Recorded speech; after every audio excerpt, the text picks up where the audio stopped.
Now at this moment, I am excited to finally introduce our panelists. Mei Li Tao is a first-generation Asian American who owns DK's Donuts and Bakery and Donut Princess Los Angeles. Her self-proclaimed title of being Donut Princess has led her to be featured on the Food Network, Great Big Story, LA Times, and more. She has taken her family's legacy and turned it into her own with her mastery of social media and has established a shop that is located in a world-famous location. Now we have Feng Huynh.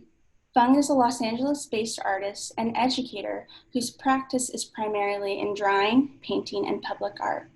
Her work explores cultural perception and representation. Her work in Pam's current exhibition, We Are Here, Contemporary Art and Asian Voices in Los Angeles, are drawings on pink donut boxes that explore the complexities of the refugee experience in Southeast Asian communities. Feng is currently a professor of art at Los Angeles Valley College and serves as the chair community-based art Prison's Art Collection Advisory Council. And now I would like to introduce Erin M. Curtis. She is a Los Angeles-based historian and curator who currently serves as a member of the founding curatorial team of the Lucas Museum and Narrative Art. Previously, she was a senior curator at La Plaza de Cultura y Artes and an assistant curator at Skirball Cultural Center. She holds a PhD in American Studies and an MA in Public Humanities from Brown University, as well as a BA from Pomona College. Her doctoral thesis, World Donut, Cambodians, Donut Shops, Los Angeles, 1975 to present, examines the history of LA's Cambodian shops in relation to refugee policy. Cultural identity, geography of the city, and the history of automated donut making technology. So right now it's my pleasure to hand this program off to Erin. But before we get started, I would like to welcome all questions during the conversation. You can ask your questions through the Q&A toolbox feature at the bottom of your screen, and then Erin will happily address your questions with the rest of the panel. So at this time, I hand this off to Erin. Thank you, Erin. All right. Thank you, everyone. Welcome. Thanks for joining us today. I'm really excited about this conversation. I think for the sake of audience members who might not be familiar with the history of Cambodian donut shops in LA, we should start with a little bit of historical background. So I'm going to give that for a minute, and then we're going to go into our broader conversation with our amazing panelists today. So I'm going to throw out two statistics that I'm very fond of quoting. The first is that by the turn of the 21st century, LA had more donut shops per capita than anywhere else in the world. And then the second is that most estimates indicate that about 80 to 90% of these donut shops were run by Cambodian refugees. So just to give everyone a sense of how this business niche came into being, it's a really interesting intersection of people and place. There are two waves of Cambodian refugees that came to the United States in the 1970s.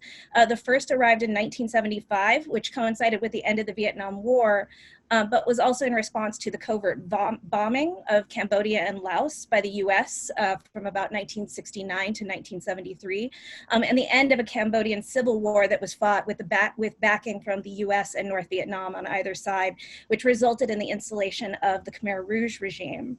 So the second wave of refugees comes in 1979, following the collapse of the Khmer Rouge, which had systematically brutalized the Cambodian people for about 5 years at this point. This is a really horrific history that we're not going to cover in depth today, but I do want to take just a moment to acknowledge and honor that. And we are going to talk about kind of some of the trauma that resulted and how that's a part of this broader story. So between the two waves of refugees, about 160,000 Cambodians came to the US by the 1990s. And one of the major receiving sites for Cambodian refugees was Camp Pendleton here in Southern California. And a number of refugees settled in Long Beach, where a few Cambodians who had been living in the US before 1975 organized to help receive them. Now, refugee policy at the time was designed to actually disperse refugees throughout the country and create very small pockets of refugees in different states. But Cambodians often actually defied this policy and settled in a way that really emphasized maintaining family ties and community ties, which I think is pretty awesome and shows a lot of resilience. And what happened as a result is that this created really large Cambodian communities in places like Lowell, Massachusetts, Stockton, California, Providence, Rhode Island, Tacoma, Washington, Philadelphia, Dallas, Houston, and in Minnesota as well. But Long Beach here in Southern California became and is still home to the largest Cambodian community in the country with about 20,000 people. So what this means is that Cambodians found themselves in the greater LA area, which had at the time and has one of the most active car cultures in the country, and accordingly was also the birthplace of fast food. So in the 1970s and 1980s, there was already a big donut trade in Los Angeles, which is symbolized by things we're familiar with, like the programmatic architecture of shops like Randy's with its giant donut, but also by chains such as Winchell's Donuts, which was a Southern California creation. And this is the point where the Cambodian community and the donut culture of LA intersect. It really begins, LA's Cambodian donut shops really start with one man, a man named Ted Noy, who is Mei Li's uncle. And I don't want to go into great length about her family because she'll be able to tell us so much more from a personal perspective. But in brief, just to kind of give a taste of the story, Ted tried out donuts for the first time thanks to a coworker at one of 3 jobs that he was working at the time, and then promptly enrolled in a Winchell's management training course. And after managing a Winchell's in Newport Beach for about a year, he saved up enough money to buy his own shop, which was a Christie's Donuts in La Habra. And then by the mid-1980s, he had expanded this shop into a chain of about 50 Christie's locations. Ted also sponsored visas for other refugees who were coming over at the time. He gave them jobs in his shops. He loaned money often so that people could open their own shops. And then the people who did this, that Ted had helped out in turn, would replicate these practices, helping other recent refugees. And this keeps going, kind of gradually creating both formal and informal chains of donuts throughout LA until the Cambodian community came to lead the donut business in Los Angeles by about the end of the 20th century. So the only other note that I would add to all of this that I think would help frame our conversation today is that Ted, along with many other donut shop owners, is a Chinese Cambodian, a member of the Chinese diaspora that exists throughout the world and comprised the largest ethnic minority in Cambodia at the time that refugees were coming to the States. And this adds another layer to our story that we're going to, I think, dig into further as we proceed. And so that's pretty much the backstory. I would say that there's a lot to be said within this. We can talk about donut shops as sites of formation for Cambodian American identity, about the business and loan practices that donut shop owners use to cut costs, to be really competitive in the industry, and to adapt the donut shop to the cultural geography of Southern California. And also really about how Cambodian donut shops ended up emerging as this alternative formation to a donut industry that has existed in the US since the 1920s. But I think we'll touch on that as we proceed. And I really want to hear more from our panelists. And so I think we'll just kind of jump in. And I think it would be wonderful if, by way of introduction, you could both speak a little bit about your own personal histories and how they intersect with this history. Mei Li, maybe you want to start and can tell a little bit about your story and your family's story. Yeah, thank you so much, Erin. So Uncle Ted, he's my great uncle, and he's known as the Donut King.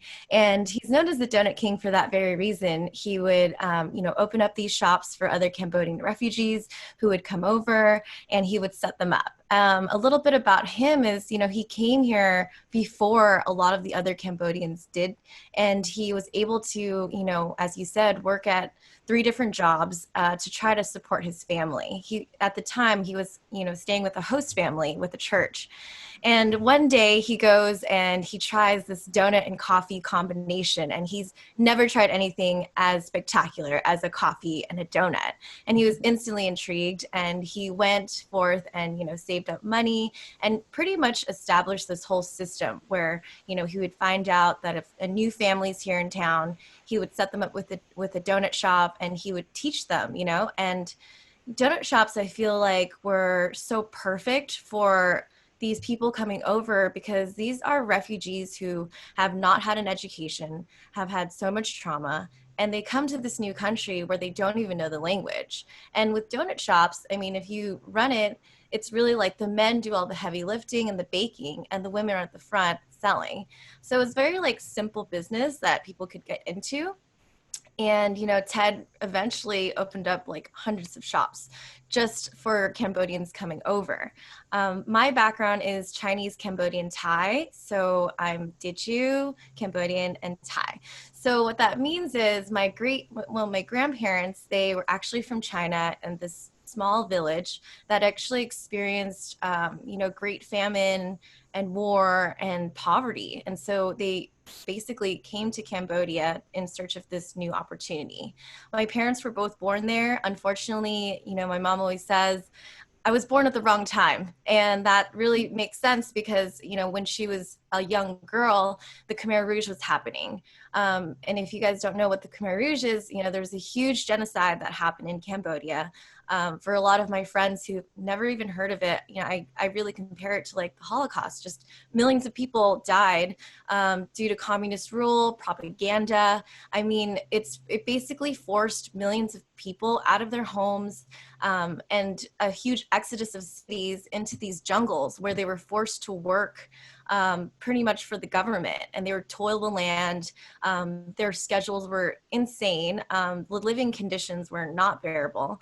And, you know, it's just, there's so much tragedy that really came from that. And to know that like my parents actually survived, that was amazing.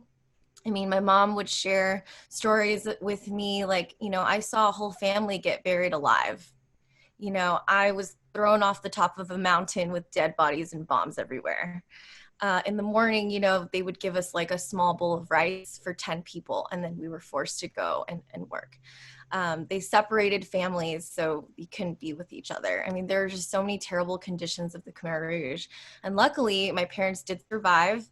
And then they, you know, they were granted amnesty here in America. And when they heard about America, it's this American dream of new opportunity and freedom. And that's kind of like how they started here. The Cambodian identity is just something of like this genuineness, this gratitude and hard work. And I think by the time they came to America, they were willing to work very hard to achieve their dreams. Ted, you know, he's a spectacular man, but growing up, he didn't really have the greatest reputation. And that's because he built this huge empire, but he ended up gambling and lost all of the shops due to his vices.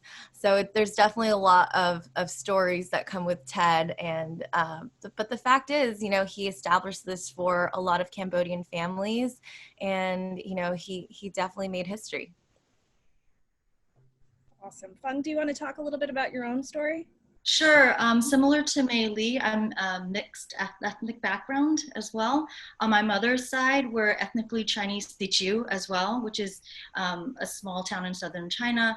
Like Mei Li, on my mother's side, my grandparents left China, not only because of famine, because of the Japanese occupation during World War II.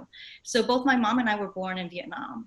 My father is ethnically Cambodian, and so he was born in Cambodia, and when Civil War happened, the first thing he did in 1975 was made sure his elderly parents left to Vietnam because it's right next door.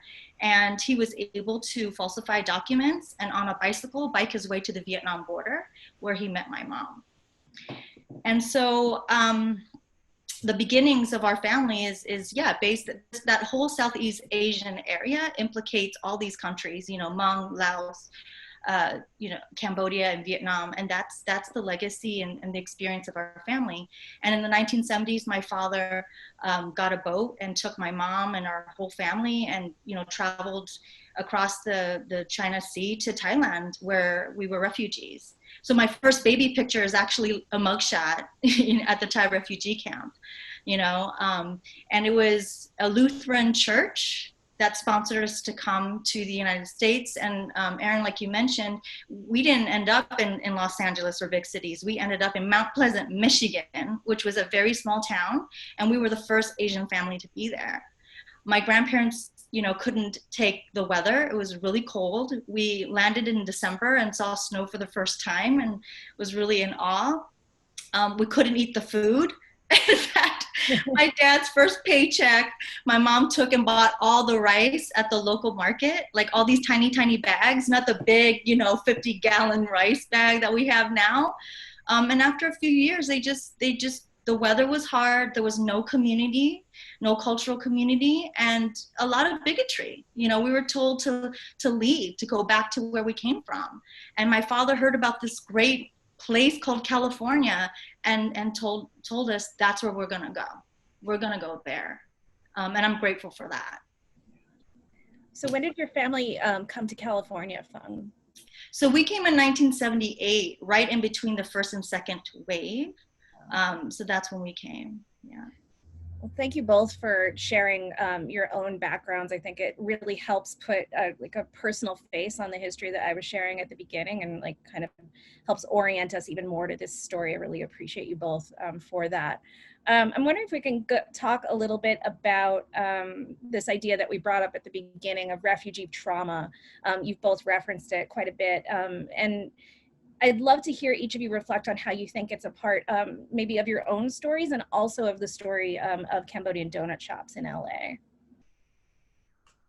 Yeah, so pretty much my parents, it's very relatable when I tell this story, because a lot of first generation Asian Americans have parents who would literally work themselves to the ground. My parents worked 365 days a year, and our business has been 24 hours. So, work was always greater than self-love. My dad would wake up at 3 a.m. Every day, and he would work all day. My mom would manage our multiple businesses. And, there's a lack of really spending a lot of time with them because they were constantly working and making sure that they could give us everything that they didn't have. Anytime I had a favorite food, they would definitely buy a huge surplus of it. I would say my parents are definitely hoarders, but it kind of makes sense with the trauma, because when they were in the Khmer Rouge, they didn't have anything to eat. There's stories where my mom tells me my grandpa would, his duty or his job was to do the fishing. So he would sneakily keep some fish underneath his cot and tell the kids, hey, if you're hungry, come find me in the middle of the night. And now, there's like a very vivid image of, my mom being a young girl and being, so hungry, so starving, and like going across like a swamp to find where my grandpa was to get to that fish, to get that nourishment. And, I'd said before that, in the mornings at 5 a.m., they would ring the bell and you would get a small rice bowl for 10 people. That's not even enough to keep your energy up. I couldn't imagine that. There's definitely a lack of mental health conversation and, just any discussion about mental health. I would say that in replacement of that, it's food as their love language. My mom, no matter how tired she was when she would raise us, there would always be this like 5-course, like amazing traditional meal. And that also goes into, I feel like, the trauma of losing their culture. They really, really tried hard to keep this language and tradition alive. And they did that through, teaching us about ancestral worship and being Buddhist, seeing our grandparents often, and also keeping the language alive. Dichu is actually a language that nowadays not a lot of people speak. Since there's this huge diaspora, we're missing our people everywhere. So as a child, my mom would not respond to me if I didn't speak to her in Dichu. If I'd speak to her in English, she would definitely not respond.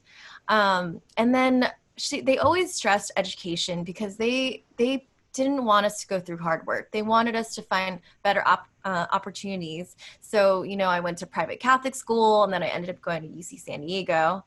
And, they're always paranoid about security. They live with this attitude about not procrastinating and doing things in the moment, which makes a lot of sense because in their world, everything was pretty much taken away from them in 1 second. And then they had to kind of figure it out with the Khmer Rouge happening. So, I love my parents so much. And, but as I get older, I can see all this trauma that they've carried with them to this day. One follow-up to that, before we hear a little bit from Fung on this as well. You talked about how it feeds into the hard work of creating a donut shop. Can you talk a little bit more about like the role of trauma in donut shops, in like kind of creating the business niche and so on, and how it informs the way this work happened and how the businesses grew? Yeah, I think a really important thing to see here is, Cambodians ended up dominating the market with how they ran their donut shops. And that means they really ran a tight-knit ship. They were pushing out the best quality of donuts. People, my parents were working around the clock along with other families. And it was a really like accelerated dedication to work. Work is number one, and your life depends on it. And that's how I think that they have been super successful with their shop, even before I came in and took it over, is that they had so much resilience and they were just so dedicated to their craft. Fung, how about you? Your reflections on the issue of refugee trauma and intergenerational trauma as well.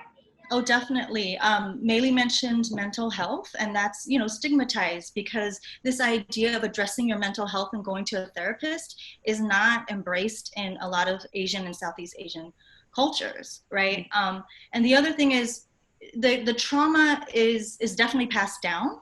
It's silenced, right? Like my parents couldn't really talk about it, and plus there's always this cultural and language barrier because we're learning English, we're here, so how do we communicate and understand the trauma of our parents, right? So even though they were silent about expressing it, it was definitely passed on, like Maylee said, working so much and fearing that we won't have enough.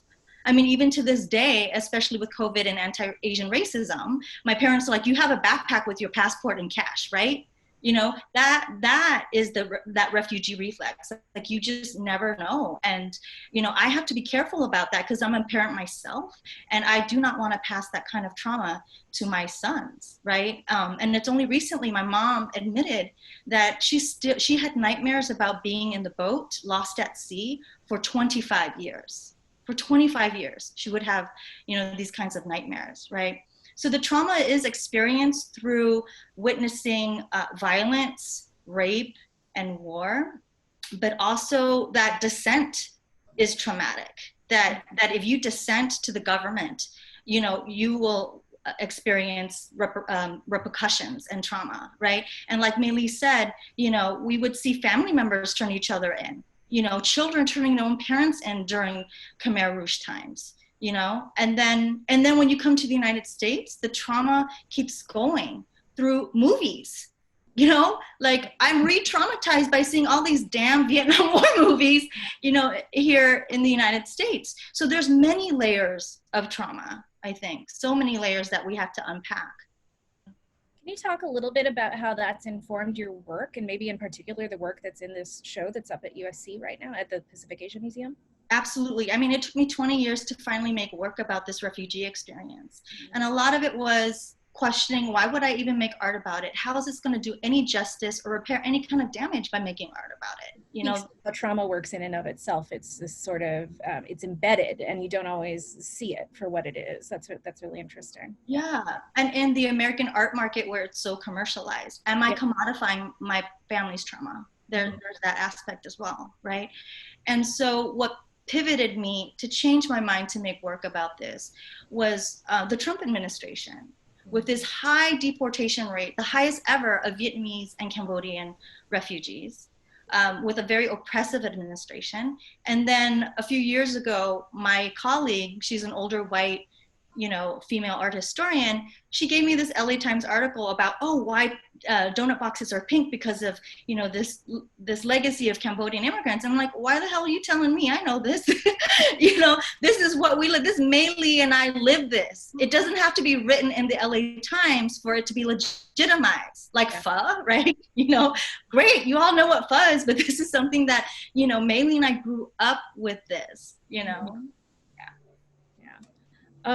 Well, let's pivot to a moment and let's actually talk about the pink donut box, since it is the title of our panel, and that history. And I like the idea of what you're just saying, that this doesn't need to be legitimized from the outside. We have people here who can speak to that. So maybe, Mei-Li, can you tell us a little bit about how Cambodian donut shops are responsible for making that pink donut box this big part of LA's food culture, and why that happened? Yeah, I feel that my family, my great uncle and auntie, like they really put their business hats on in a totally new country, which means that there were some business moves that I find extremely funny. So that all really goes around this history of the pink box. The whole reason for the pink box is just because the pink box was way cheaper than this other white generic box that they had to order. So the pink box was cheaper just by a few cents, but Ted chose this to be the standard box for most of the donut shops that he created, which is crazy because you think about how iconic this pink box is across the nation for donuts. And I mean, you even see the classic pink box in old movies. And it's crazy to think that my great uncle was responsible for that just because it was a move that was a business move. Another funny story is my aunt, she would manage some of the stores. And one day, her distributor said, hey, I see that you haven't really been ordering the wooden sticks, the wooden sticks to stir your coffee. And she's like, oh yeah, I just, I go to the sink and I rinse them and then I put them back. And shocking because, that doesn't really fly here, but it was another way for her to kind of, save costs and really save money and support their family. I mean, if you're born into a Cambodian family, you would definitely help at the shop. And this also saved costs on labor. Some of my customers have known me since I was in my mom's womb. They tell me stories all the time, and go and like sell my chocolate bars at the store, and I run around with my brother, and some of them still think I'm in college, but these customers have really become my second family and really like stress the importance of community for me. I think it's great that you touch on something that I think a lot of people don't understand when we talk about donut shops, because the sort of stereotypical American association with donuts is like it's an indulgent food, it's a fun food. We don't think of it as really like a means of survival, and the way in which these cost-saving choices, go into making these shops work and helping the niche to grow. But also, again, that also ties back to just the amount of labor that people would put into their shops, like working for this long. So I think it's really important to kind of know for a broader audience, like just what underlies what we think of as this kind of fun, frivolous, indulgent food. So thank you for pointing that out. Fung, I want to pivot again back to some of your artwork and talk about why you decided to incorporate the pink box into these portraits that you've created, and how that functions symbolically within the artwork. Yeah, there's so many aesthetic reasons. It's a beautiful object, and I draw on these unfolded pink boxes, this idea of, self-constructing, and that it also reads like a map or a mold, which I really love. But then just going back to why I even started that series of works was a response to my colleague who gave me that LA Times article, and that I want to be able to tell my own story. I don't want my story being told for me, right? Just like how Mei-Li do it with her podcast and what she's doing. We want to tell our own stories now, because growing up, there's asymmetrical representation about this kind of history through these, re-traumatizing Vietnam War movies, but also like all the books that we read here in the United States are written by, American historians. We're not reading it from Khmer historians or Vietnamese historians, right? And so what filled in the blank was the stories from our parents and our grandparents. And so I feel like there needs to be more balance and more of our own stories being told. And I just want to give a shout out to Dr. Jaspal Sandhu. I know you're here today, brother. And he's a professor of public health at UC Berkeley. And he started this great project in which Mei-Li was also included, of donut kids who grew up in donut shops working alongside their parents and talking about this. And what I love about his project, and I really feel like it's tied into his field in public health, is gathering public stories, right? Because who has time not to have to work, go to school and be a scholar, right? And so that was also inspiring for me in making this work, is like telling our own stories. But above that, deconstructing the model minority stereotype as Southeast Asians, right? Before we came here, you know, the Chinese have been here since the mid-19th century already. They've been here and have established this, you know, whether it's them or not, the model minority stereotype and this American dream. And that doesn't happen for a lot of people, especially Southeast Asians who have experienced trauma. I mean, you mentioned Long Beach. I know a lot of my peers who grew up in Long Beach, the parents are traumatized, parents are working so much. And what ends up happening, a lot of my peers growing up ended up in gangs. And that was the worst fear for my parents in the 90s and 80s. There was a lot of gang violence. And so my parents worked really hard and they were worried, you know, that's the worst fear, that we would join a gang or become a pregnant teen, you know, and did the best they can to make sure, like Mei Li, put us in an all-girl Catholic school, you know, so that would not happen, you know, to us. And so in this series, you know, I wanted to acknowledge all of those different stories, you know, how Mei Li came back to her parents' business. You don't hear those stories. You know, kids don't go back to their parents' businesses, right? Or Chef T, she and I both know, he was in gang life, decided to leave it once his sister died and needed to change his life, you know, or DJ Honey, she's a DJ, loves hip hop, you know, she's queer. She started a nonprofit for queer Cambodians. You know, those are the stories I wanted to tell through my art, but also not telling it through my first person narrative, respecting their narrative. So just like Mei Li, I came to her shop and had my sons meet her. She gave us a donut, you know, asked her questions. And I made sure that she had agency into what image I chose to draw her. So with everybody, I made sure, is this picture okay? Or what picture do you want? You know, and Mei Li was so sweet about it. You know, she works, she has her hair in a ponytail. I'm like, is this picture okay? She's like, yeah. But Chef T's like, he wanted his, you know, like front page cover news article picture. So it's really, I enjoy connecting and interacting with the people that I met through this project and making sure that I represent them the way they want to be represented. That's awesome. That makes me want to pivot slightly again and make sure that we touch a little bit on the second generation of Cambodian kids, the donut kids, the kind of work that Jaspal and others have been doing that's super important. But Mei Li, I'm wondering if you could tell us a little bit about your decision to go back into the donut business and the work that you've been doing. I think that's a really kind of important aspect of this story to hear, especially because it wasn't necessarily common. It wasn't necessarily a lot of parents' intent for their kids to go into the donut business. So let's talk a little bit about your generation and your own role in donut shops. Yeah, so I mean, I started working at the store when I was 6 years old. I'd stand on a little milk crate, you know, reach the top of the showcase, and I spent so many weekends there. I thought it was so unfair that my friends could watch cartoons on the weekends, they were doing cool extracurricular activities, and you know, I was pretty much spending a lot of my time between my parents' shops.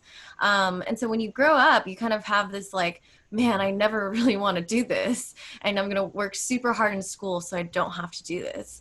And, you know, I think it's something like that developed in me a little bit later on. But, you know, I graduated from UCSD. I had worked for the school doing PR and marketing. I worked at a news station for 6 months. And I came back and, you know, I would say that it's a little bit of compassion where I would look at like my mom and look at my brother and they're like, Mei Li, like, we need your help. And, you know, coming back this time, I wasn't just going to do basic work.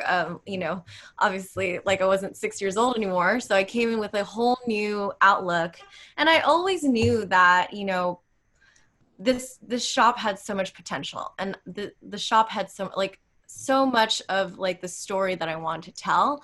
And I brought in, you know, so much of my hard work, you know, that I guess that work trauma really passed down to me because I hit the ground running. You know, I created a logo, I created a website, I got us on social media. And on top of that, I really had a different view as to how I should structure the business. I really wanted to bring in the fact of like supporting our community. So we were working with a lot of homeless shelters, a lot of schools, and really bringing in just like this new flavor to DK's Donuts, expanding the menu to over 120 different flavors. This was because I really was present to the fact that, you know, I was looking at different trends and what people want. And, you know, yes, people want their classic traditional plain cake or glazed donut, but they also might want something with crazy fruity pebbles on it or hot Cheetos or whatever it may be. And I feel that like by bringing in this new flavor and this new outlook, it really pushed the business to a whole new level. I could connect with people one-on-one on social media and connect with people in person. There was one point when I had introduced LA's first half croissant, half donut hybrid that my mom and I were working 20-hour days. So we would wake up, work all day long, go back to sleep, and do it all over again just to make sure that we were maintaining the quality and maintaining the business. Luckily for now, like we have a full staff, so I get to do more of like the admin and the partnerships and all the other fun things you do with small businesses. But I really turned it into something that I loved. I know that when I was younger, I thought this, oh, it's just like so much work. And it is a lot of work, but I really pivoted it to make it, enjoyable for me as well. That's awesome. Can I just respond to that? I love that so much. And I know, Maylee, you're the first to do the Ube Donut, right, as well? Yeah. And I love that story, that immigrants bring flavor. You know what I mean?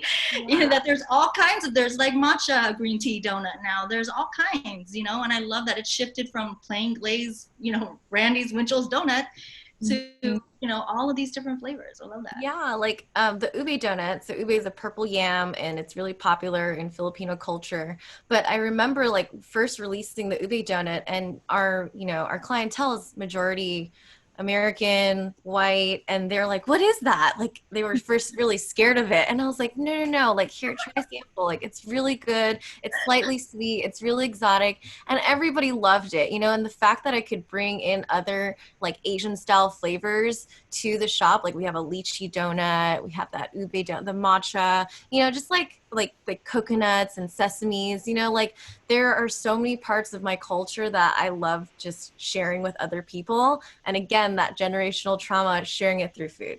The first question I would get asked a lot when I was doing my dissertation research was, are there different flavors that Cambodian folks are using? And I would talk about how for the first generation, it was really actually about kind of imitating the existing like donut model. And so it's really cool to see this come full circle for the next generation and see that that aspect and that creativity like come into it.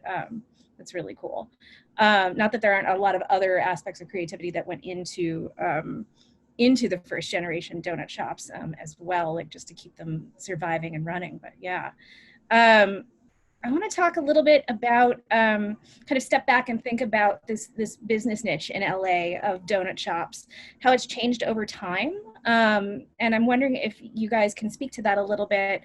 In particular, I'm thinking about that we're in a moment where gentrification is alive and well and actively taking place in Los Angeles. And where do donut shops fit in this? How is that affecting the business niche, and what is sort of the current state? Well, you might see donut shops in every corner in Los Angeles, but that most of them are not being passed down to the next generation. Of course, there are better opportunities for the newer generation, and even the parents don't want their kids to work. You're also looking at higher costs all across the board in labor, materials, and especially rent. With the whole gentrification, rent prices are going up everywhere. So it's really hard to sustain a successful business unless you really, play your cards right. Yeah, I think cheaply available space was a big aspect that helped create the niche in the 70s, 80s, 90s. And now with rents rising, that seems to make that business model much more difficult to maintain. So I think that's a major issue. Fung, do you have any thoughts on that? Yeah, before I respond to that question, I'm sorry, I was a little distracted. An audience member said, what about Durian Donuts? We've actually done Durian Donuts before, and they did not do well. I know, and for us, like, oh my God, this is the best thing ever, right? I remember in 6th grade, it's expensive to buy durian here, and I would bring it to my teacher. She's white, I'm like, it was so expensive for my family to have this, so I brought it to her, and she didn't want to eat it. I think the smell turns them off. What was that? I think the smell turns them off for sure. But yeah, one of the other first things I got this like person to make this like homemade durian ice cream stuffed in like this donut, and not many people liked it. That's going to be for us. It's okay. Yeah. But going back to, yes, you know, LA is becoming one of the most unaffordable cities to live in the United States. Before I moved 2 years ago to South Pasadena so that my kids can go to good public schools. But before that, for 18, 19 years, I lived in Highland Park. So in that area, there's like Eagle Rock, there's Highland Park, LaSalle Park. And in that general area, 3 donut shops really stick to me. Number one, there's a Christie's donut, Mei Ling, and I'm sure they ripped that off from your aunt. You know, like every Cambodian has to have a Christie's donut. Yeah. It didn't change anything. It's still like, buy your lotto, you can cash your check here. You know, nothing was changed. So you have that, right? That kind of donut shop.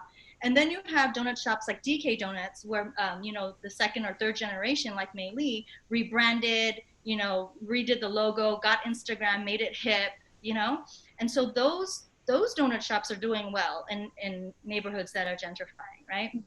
And then the third one, I don't want to give them a shout out, but there's a donut shop here in Highland Park called Donut Friend, right? And it's vegan donuts. And I'm like, what the heck? And they're not Cambodian, you know, and for me, that is a perfect example of the cultural shift and trends that are, you know, influenced by gentrification. I would add to that, yeah, in addition to that sort of wave of gentrified donut shops, for lack of a better way of putting them, there's also a small influx of kind of big brand names from Portland and a few other places that have made their way into Los Angeles as well. So that also changes the donut landscape a bit too. Yeah. I also want to talk about and have us think about the role of the Cambodian donut shop, like in our current moment of housing crises, police violence, and even the COVID-19 pandemic. I think it's important for us to reflect on that too. How are these issues affecting the future of Cambodian donut shops, and how are shops responding? I feel that donut shops still serve as this place of delight and escape. I mean, there's always this nostalgia that occurs when you walk into a donut shop and you smell the donuts, and it really takes you back to times of like happiness and, you know, childhood memories. And, you know, donuts are also, to really bring a positive note, you know, they're always involved in some kind of celebration, whether it be somebody's work anniversary or a birthday. You know, they're always celebrating. I would say that during this time, with all of these things happening in the world, especially this year, from our business, we've really been affected because people's routines are changing.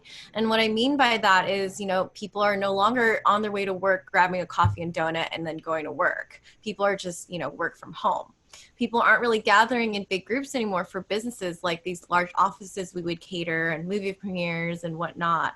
And so, especially with the pandemic happening, I pivoted with my new initiative, Lunchboxes for Love, where I fed over 4,000 people across 60 different hospitals. And that was to really respect and honor healthcare professionals that were fighting on our front lines, but also to generate income for our small business to survive.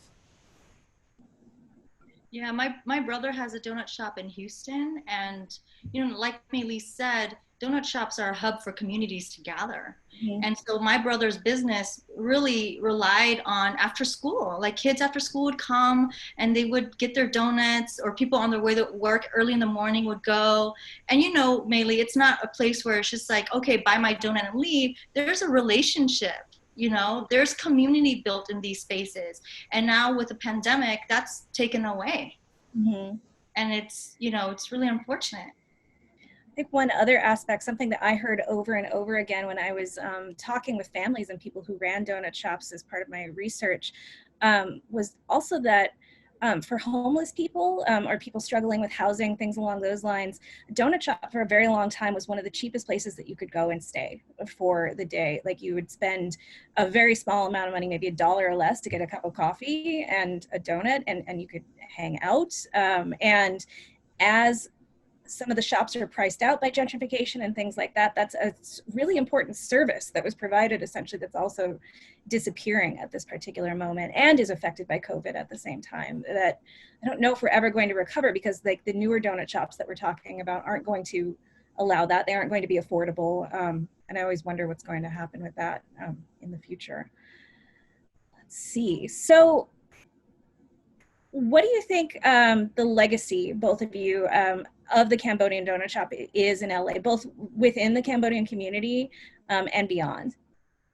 Well, my mom has taken me back to Cambodia multiple times. And, just imagine like we're sitting in the car with the AC blasting in traffic. And, in most third world countries, you have these poor kids coming up and they're offering, hey, can you buy this? Can you buy this? And obviously their parents are sending them to do that. And she rolls down the window. She grabs all of the product they have and she shuts the window. And she looks at me and she says, I used to be one of those girls when I was younger. I would run up to cars and ask them and beg them to buy something because that would be the money that I would get for my food. And because of that, because my mom has gone through so much trauma, she's always leading by example by creating this charitable work that she would do. So for her, she would, go to schools and like make sure everybody gift them a backpack, pen and pencil, basic school supplies. She would donate tons and tons of rice to small poor villages. And she actually received a Nobel Peace Prize for her work in Cambodia, the equivalent of that. And then, for me, because she's leading by example, and I'm experiencing what life could have been if I wasn't born in America and given the opportunity. So in 2018, I got to build a temple with my mom, and it was for the people of Kampot, which is a small village about 5 hours south of Phnom Penh. And it's really got me present to, it's the community that's really given me the fulfillment and it keeps me going. And I now know that I have this responsibility to lead the youth and to achieve and to help them achieve these dreams and goals that they aspire to have, but also to keep our parents' stories alive, to reinforce both gratitude and giving back as a new form of a business model. Maybe my dad's from the same Cambodian village. Really? Yeah. So, and he as well, as refugees, we always want to go back, right? That's the difference, right? With immigrants, there's a choice to want to leave your home country, but with refugees, you're displaced. You have no choice but to leave. And so, through Mei Li's story, my family's story too, there's always a desire to go back to your homeland. And my dad did. Like, since the 90s, he's been going back, and he built the school in Campo too. He built a school there. He's always wanted, there's no school, and he always wanted to help build a school in his hometown. So I admire that a lot, that we can't forget where we came from, a place where we didn't want to leave. So I think our families are doing that. And I try to bring my sons, they're mixed race, but, they have Khmer blood too, to go back. And my son, he was only 7 years old, but he felt it. He felt this really strong ancestral connection when we landed, and to answer the question about the legacy, it's not just a pink box. As today we've talked about, we hope that people don't forget how it came about. It's not voodoo. We don't own the pink box, okay? That we'll, it's something that I hope functions as a relic that people remember these complicated stories.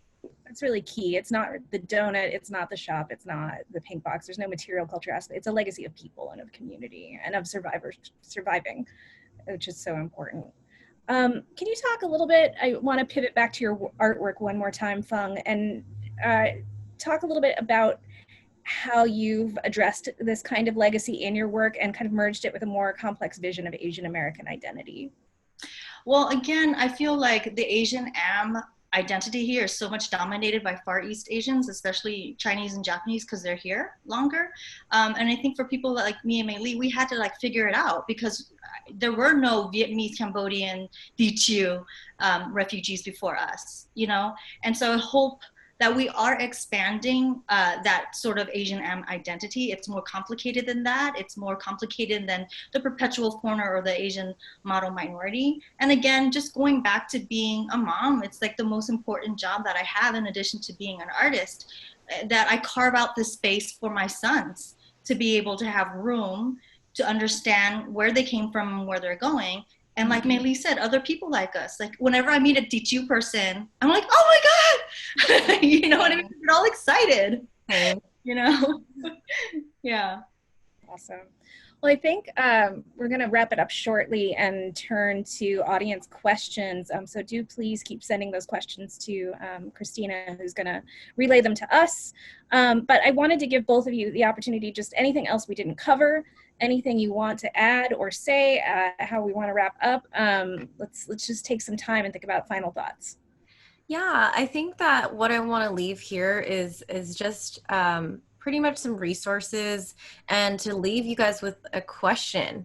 I would say the first resource is, if you're not sure of your family's background and you're a first generation immigrant son or daughter, I would say watch some films, read some books.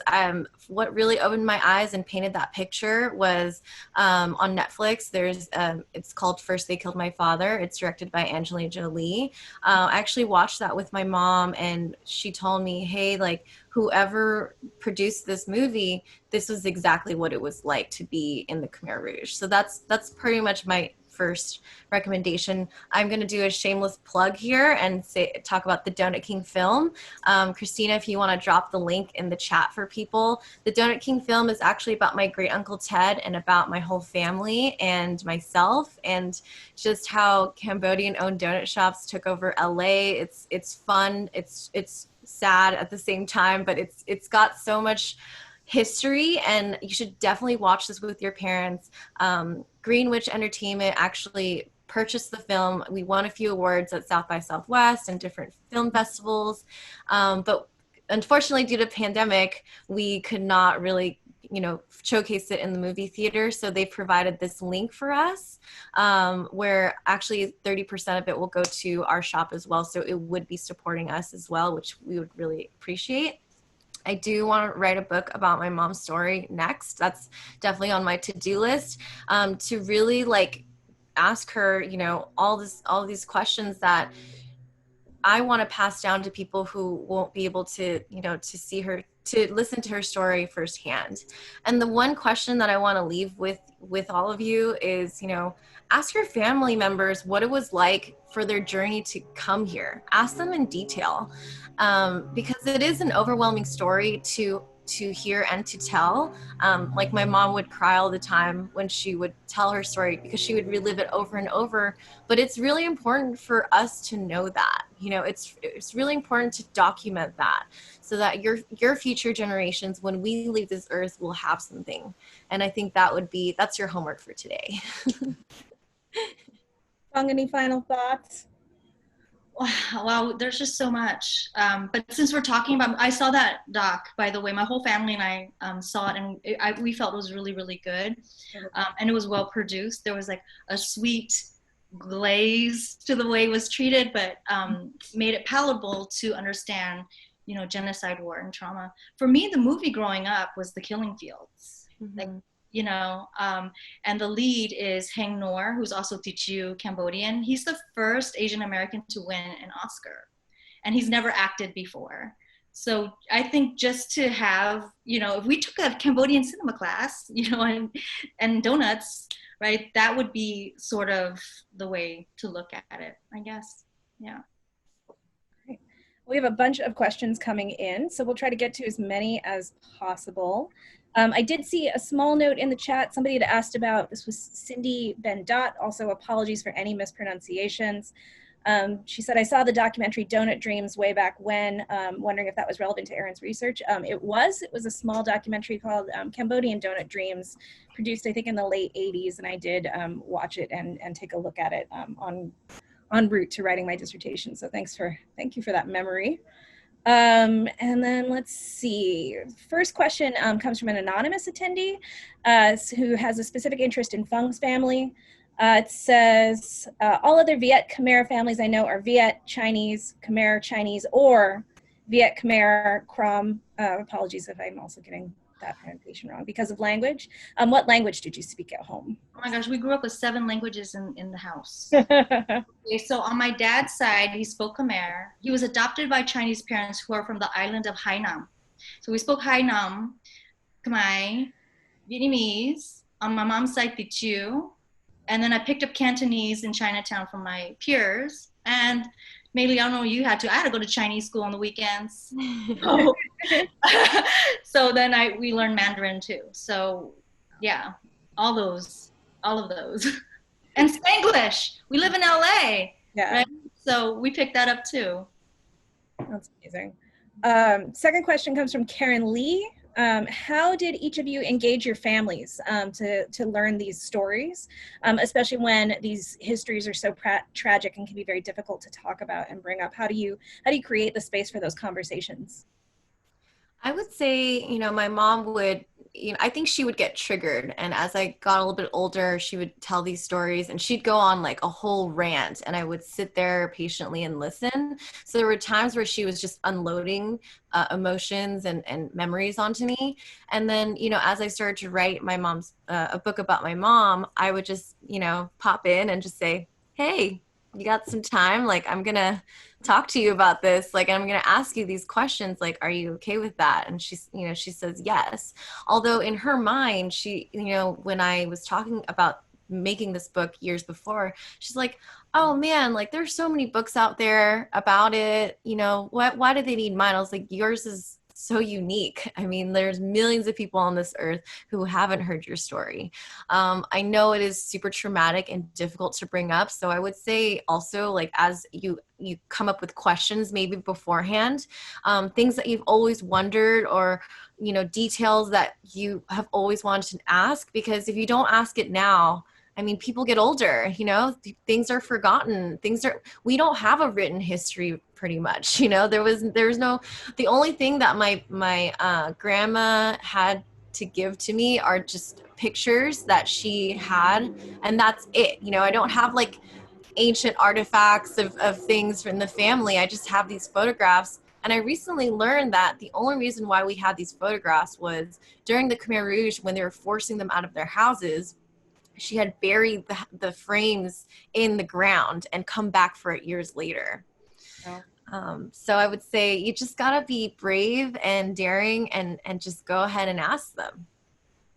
Yeah, it's hard, right? Like because they're so traumatized, you don't want to re-trigger or re-traumatize that experience. Mm-hmm. So for me growing up, I couldn't just ask my parents and my peers who are white American, like, why don't you just sit down and interview your parents, sit in the living room? Like, girl, don't work that way. It doesn't work that way in my family, and like Maylee said, you have to wait for the right moment. Sometimes they would have a trauma that's been triggered and they would cry and talk about it. Or food, like when we'd sit at the dinner table eating, a flavor would remind them of a memory. Or cooking or sewing with my grandparents and my mom, it would trigger memories, right? So for me, I want to be respectful of that space, but it's been so many years now.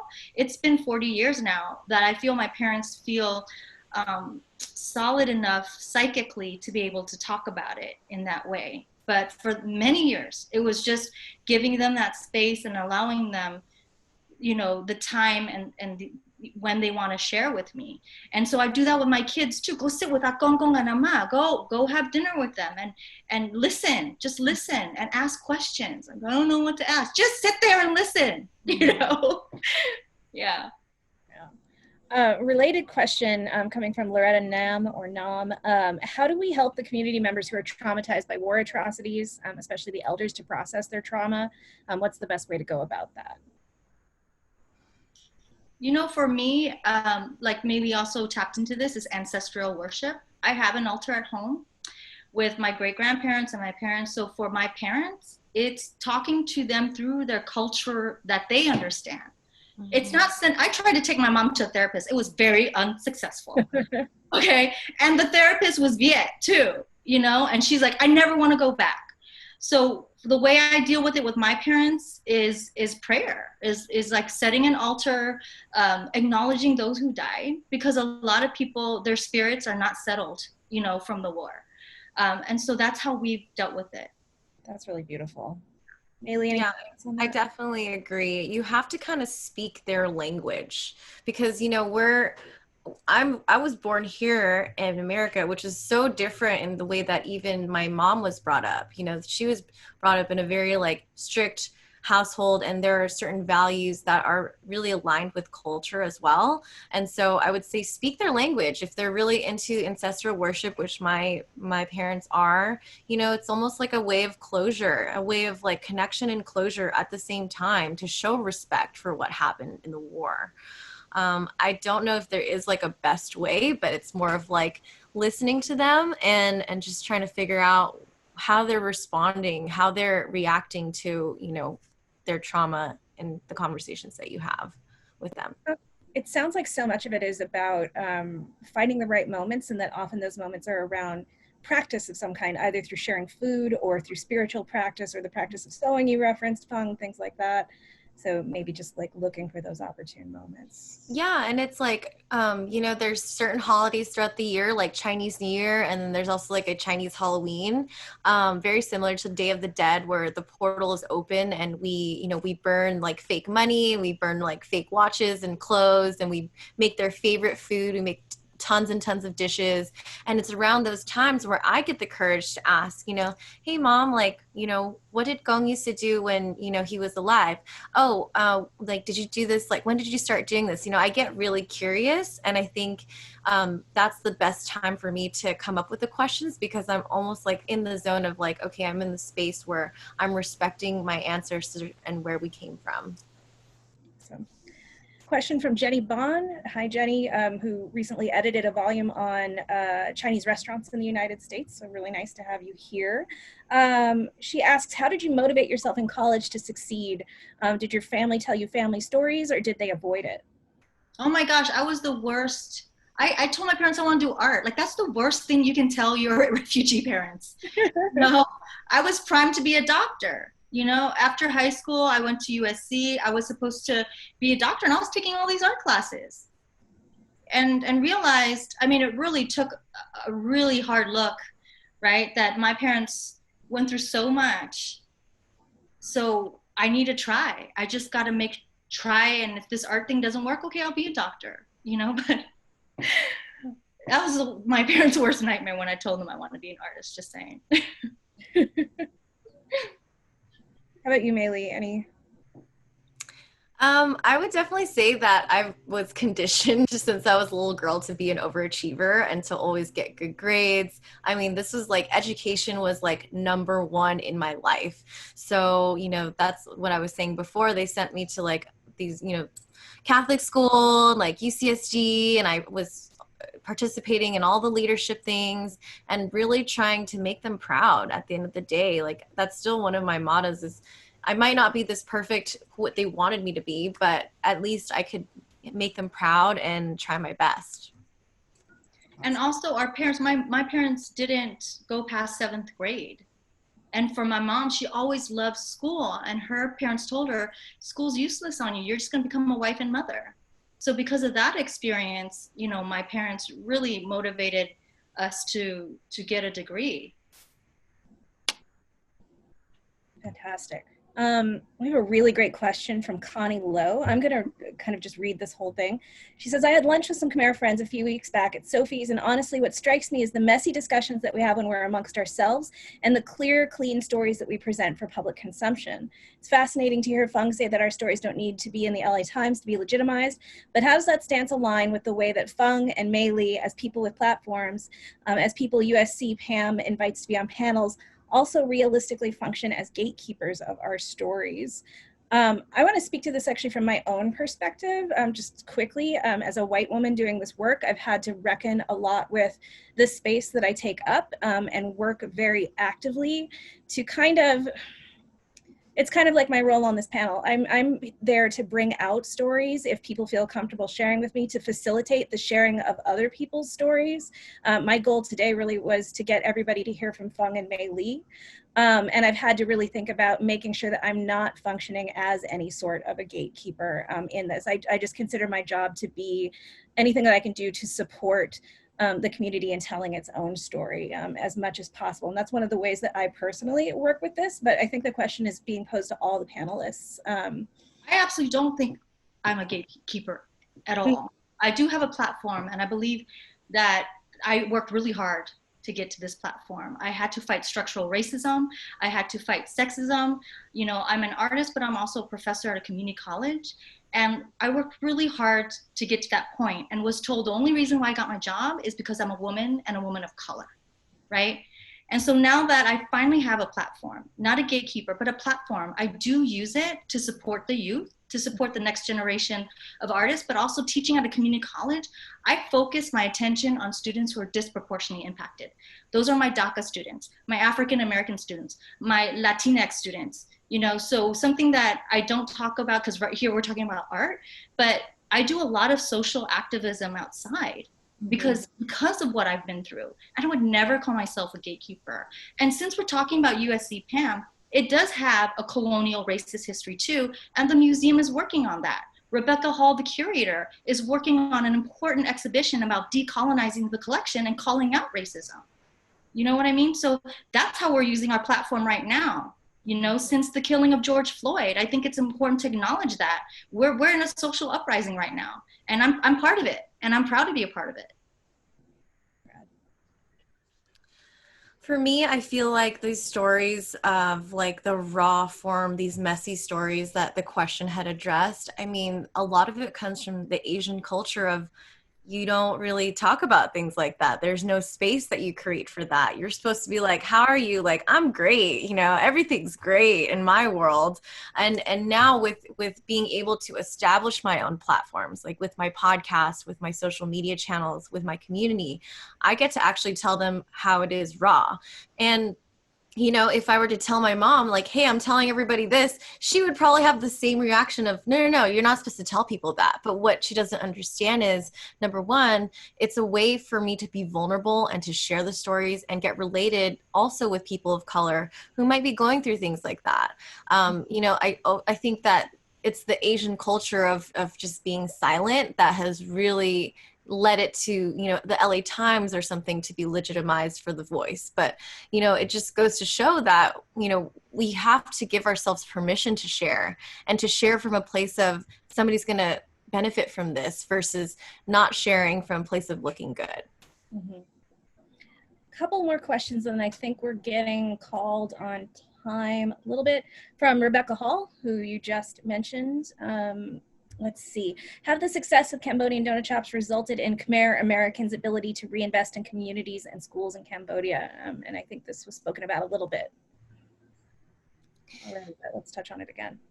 Yeah, for my family, my mom, you know, she has done so much charitable work, and you know, we built the temple together, and I hope to turn it into like a meditation center. But really, just taking the assets that we have, like the money that we've made, and really paying it forward to these Khmer organizations and schools, to those Cambodians who don't have a lot. I mean, I go to Cambodia pretty often, and there are still villages where there's kids running around naked. Like there's still a lot of poverty happening. There's villages where there's like no running water, you know, they have the well system, and it's like, how can we live this life here in America and to know that in this other part of the world, people are suffering like that. So I feel that, you know, in my family, we've always paid it forward. And same, you know, when I mentioned my father building that school in Kampot, education is really important, but also it's, you know, a lot, after the genocide, a lot of people died. And so the majority of the population in Cambodia is young. And I feel like the youth need to have an education, to become scholars and write their own history. I mean, Cambodia for a long time has not been able to write its own history. The Chinese were there since the 12th century. So the Chinese was writing the history for Cambodia, and then the French. You know, I'm hoping that we can really help with decolonizing Cambodia so that Khmer people would write their own histories and form their own kinds of communities they want to see and a future for themselves. I think that segues super nicely into what should probably be our last question. This is from Jess Ball. What hopes do you have for the younger generation, and any short stories to share in interacting with younger folks? I feel that it's funny because like I get messages and emails of like, I've been following your journey for a long time. I'm like, oh, okay, you know, I'm just like a normal person, but really it's exercising the voice that I have. building the business, building a social media platform, building who I am for people.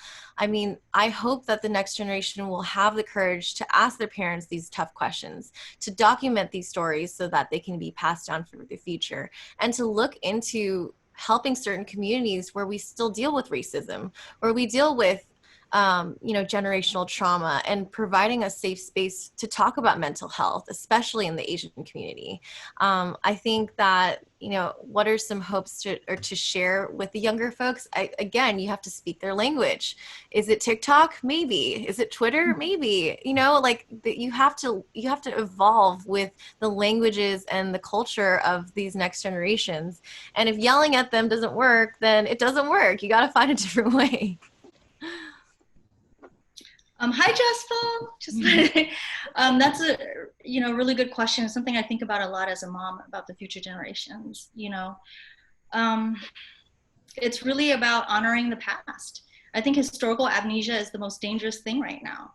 And our parents are like, they just want to forget. They want to forget. You can't forget. You got to remember where you came from, where you are, and where you're heading. So I think that's important for the younger generations. I think that's an amazing note to end on. So I just want to give my personal thanks to both of you, and also to USC for creating the platform for all of us today, and to Christina for organizing, and to everyone for listening today. This has been really fantastic, really enjoyable. Thank you, everyone. Thank you. Thank you, everyone. Thank you, everyone, for attending. And again, a special thank you to our wonderful moderator and panelists.